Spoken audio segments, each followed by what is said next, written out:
caring for my husband during his cancer treatment, then he cheated with his high school girlfriend and moved back in after getting sick again.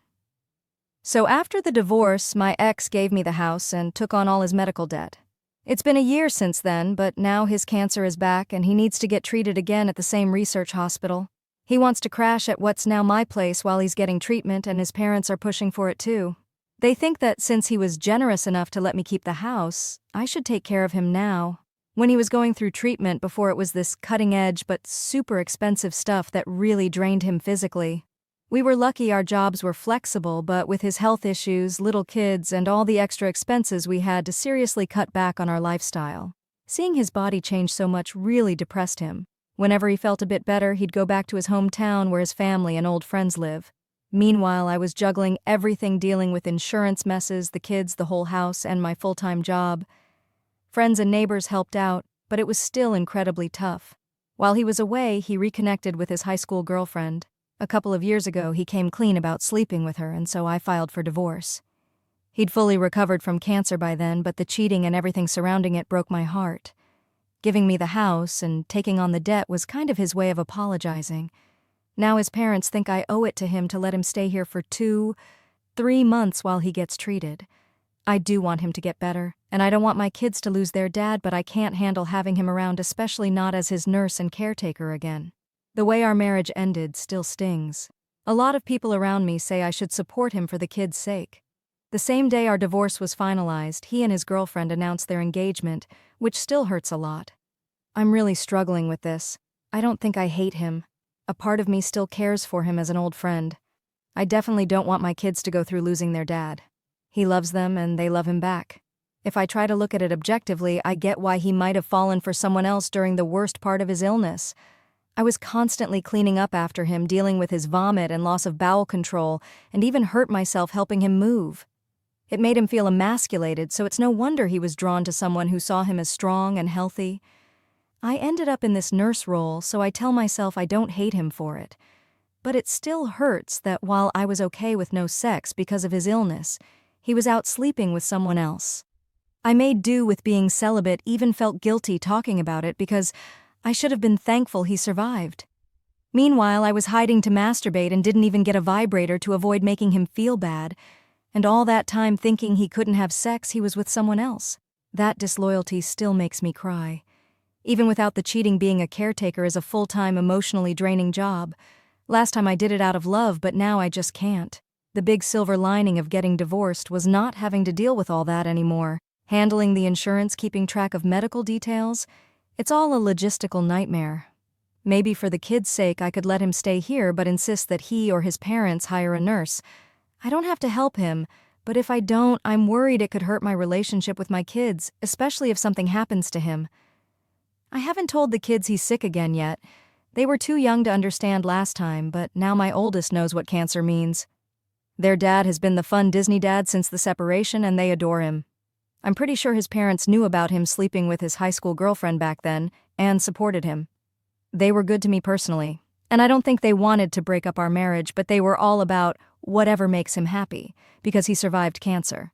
Some people knew the whole story and gave him side-eye, so his parents did damage control by posting gushing tributes about how the girlfriend always had his back and cheered him up during his illness.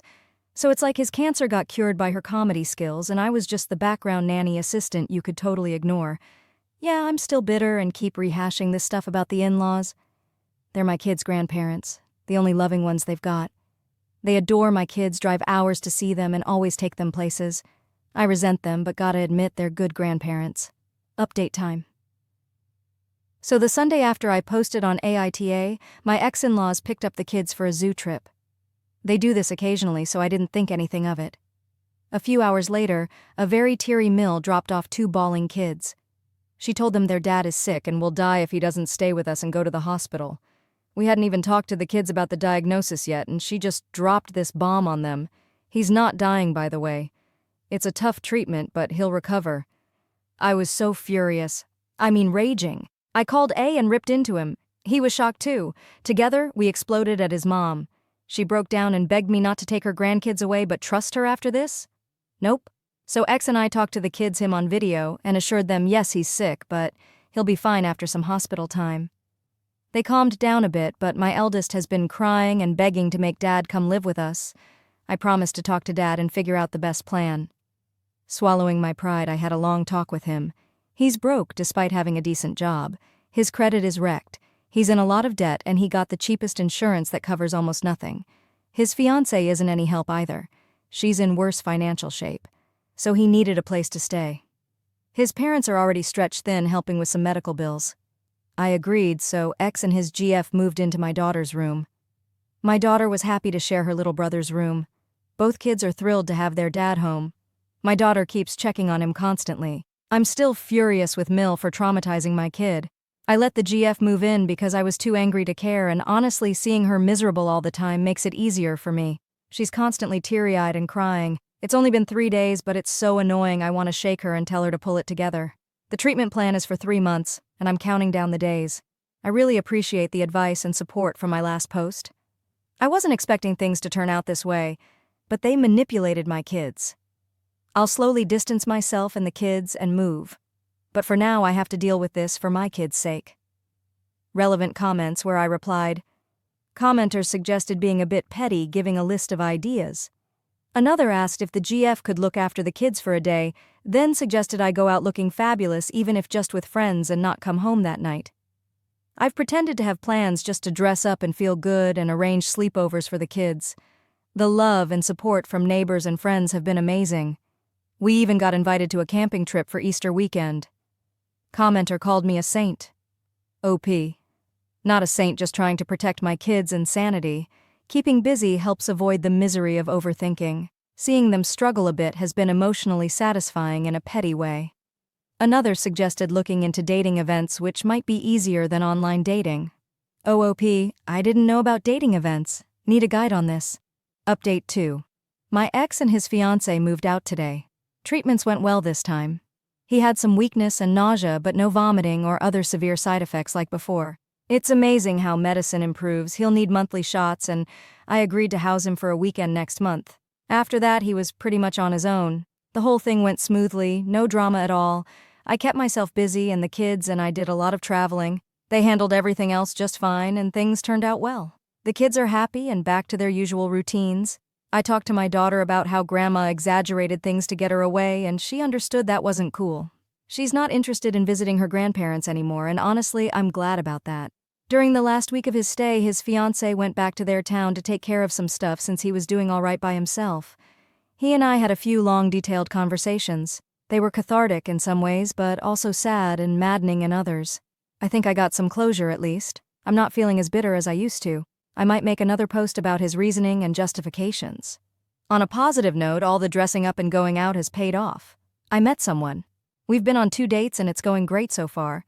This is my first time dating since the divorce, so I'm keeping my expectations in check, but it's still really exciting and fun. Update 3. I tried writing about our conversations, but thinking about it and analyzing it is pretty depressing. When we had the talk, I felt way better than I do looking back at it now. But then my new date invited me on a trip during Memorial Day weekend. One of my close neighbors encouraged me to go and offered to watch my kids. I was super excited about this vacation. It's my first adult-only trip in over a decade. I didn't want to overthink about my ex and get bummed out during the trip, so I put that on hold. The trip was awesome, and I'm pretty optimistic about this new relationship. Sorry for taking so long to update, but now that I'm happier, I can take a more grounded look at my ex's views. To start, he was really apologetic about what he put me through, saying I deserved better when he was going through his cancer treatment. While we were married, I was extra careful with his feelings, always calm and patient. It became such a habit that even when he told me about his affair, I still treated him with kid gloves. I was firm about wanting a divorce and didn't entertain his idea of working things out, but I kept my anger in check. This time I finally got to express my hurt and anger, and that was very cathartic. He took it okay for the most part, but got defensive too. He told me how he and his girlfriend got together. She was his high school girlfriend from an abusive background, and he had helped her back then. When he went to university, the long-distance thing didn't work out. He wanted the big city life and met me a few years after college. When he reconnected with her while recovering at his parents' place, she was in another abusive relationship. It was like high school all over. Him being the knight in shining armor. I guess that can be appealing when facing your own mortality. I had no idea he had the energy to help her while I was waiting on him hand and foot. He even spent a lot of money to help her, which explains why he's broke now. He's proud of helping her and doesn't see it as taking away from me and our family. I get helping someone escape abuse, but it's hard not to feel exploited.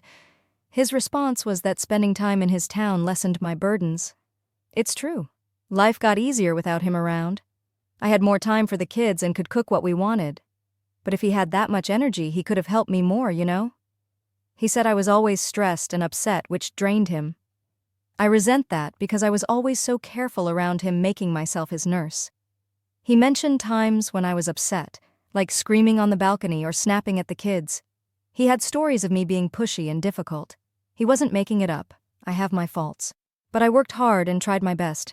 I didn't realize my help and support weren't good enough for him. I think he resents me because he feels he owes me. He likes his girlfriend because she owes him and depends on him. Someone asked why he would even think he could justify his actions, and I replied that he sees himself as a good guy. He downplays the cheating as a minor slip-up that happened multiple times while helping his girlfriend. He thinks I'm stubborn for not wanting to work through it. As for closure, I felt a bit of it by saying what I needed to say. Looking back, I think he genuinely expected me to see him as the good guy after his explanations. He was frustrated when I didn't. For a really long time, I was with someone who took care of all the trip planning and execution, so all I had to do was enjoy myself. When you don't have that for a while, you really start to appreciate it. Update 4. This past weekend, I finally introduced my boyfriend to my kids. We've been spending a ton of time together and talking almost every day, so it felt like the right moment to bring him into their lives. I gave my ex a heads up about dating someone new and that I'd be introducing him to our kids. He went super quiet on the phone, then started asking a bunch of questions about who he is, etc. I answered them all, but then he tried to talk me out of letting the kids meet my BF. He said it's too soon and not healthy for them, which really irritated me because he brought his girlfriend into their lives without asking me. Anyway, I ended that call pretty annoyed. Last night, my ex calls me back to discuss my BF again.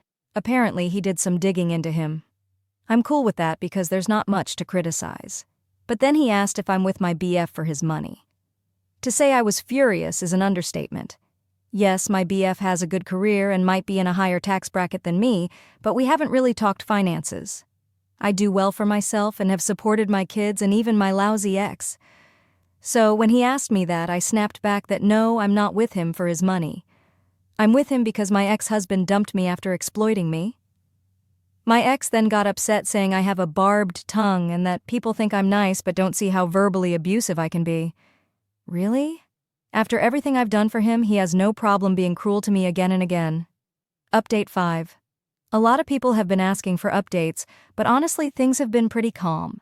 My current relationship is going great and we're working on blending our families. My 2 kids and his son get along really well. They're like a tight little unit. We've been thinking about buying a house together and selling mine. It's exciting, but also nerve-wracking. My ex hasn't really acted up since our last argument. He's been more aloof, which is just fine by me. As far as I know, things are well on his side, too. Update 6. Big news. We bought a new place together. I sold my old house and honestly, it's a relief. While I loved having a home, there were just too many bad memories and emotional baggage, especially with my ex-in-laws thinking they still had some claim on it. I will miss my old neighborhood, though. I had a lot of supportive friends there. But my kids love the new place. It's bigger, has a larger yard, and nicer schools. While we were clearing out the house, I told my ex to pick up some of his stuff that was still there. Like boxes of pictures, kids' artwork, and some small things. He came to get them and ended up crying over the memories. I didn't really interact with him, I just gave him some water and left him alone to calm down. But honestly, seeing him cry made me so angry. I thought I was over all of this, but that moment brought back a flood of rage. My ex's relationship with his fiancée has ended, and I do feel a bit bad about that. They were supposed to get married in July, but it didn't happen. I heard from mutual friends that she moved back with her abusive ex. They have kids together, and there was a lot of family pressure to reconcile, even though her family is also abusive. My ex had helped her get out of that situation when they first started dating, so it's tough to see her go back. In a weird way, my ex and I indirectly helped some deadbeat save money.